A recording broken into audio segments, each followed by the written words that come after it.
is Vignesh. I am from Mylapore and I have completed diploma in acupuncture. I have been practicing acupuncture for the past 2.5 years. Before starting my career in acupuncture, I was a patient but I never trusted on acupuncture. Once my body got healed, I was admired by acupuncture, then I started to learn it.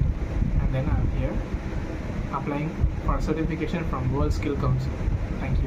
உடம்புலாம் ரொம்ப நல்லா இருக்குது, ஹீட்டாக கண்ணெலாம் நல்லா இருக்குது, உடம்பு கால் பாதெல்லாம் எரிச்சலாக இருக்குது, முட்டிலாம் ரொம்ப வலியாக இருக்குது. அதுக்காக பார்க்கணும்.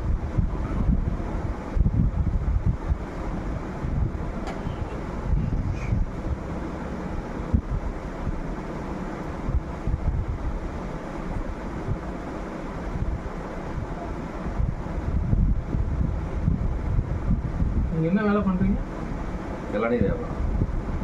ஃபுல்லாக வெயிலே ஒரு நாளைக்கு தண்ணி எவ்வளோ குடிப்பீங்க? 1.5 to 2 லிட்டர் அளவுக்கு தண்ணி. தண்ணி வந்து 1.5 to 2 லிட்டர் குடிக்கிறது பத்தாது. நீங்கள் குறைஞ்சது 3 லிட்டர்லேருந்து 4 லிட்டராவது குடிக்கணும்.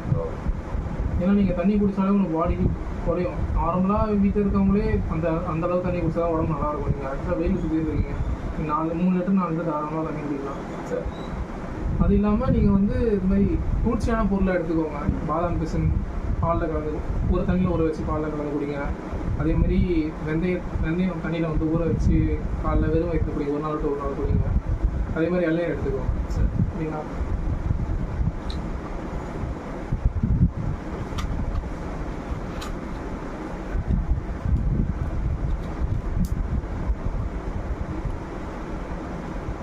நான் சொன்னது மட்டும் ரெகுலராக ஃபாலோ பண்ணிக்கோங்க.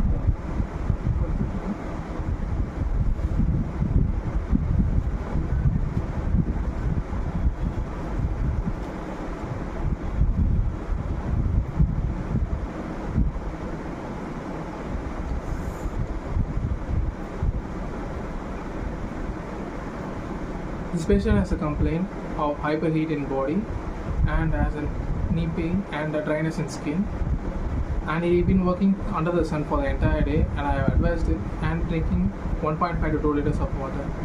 I have advised him to drink 3 to 4 liters of water, and I have treated him.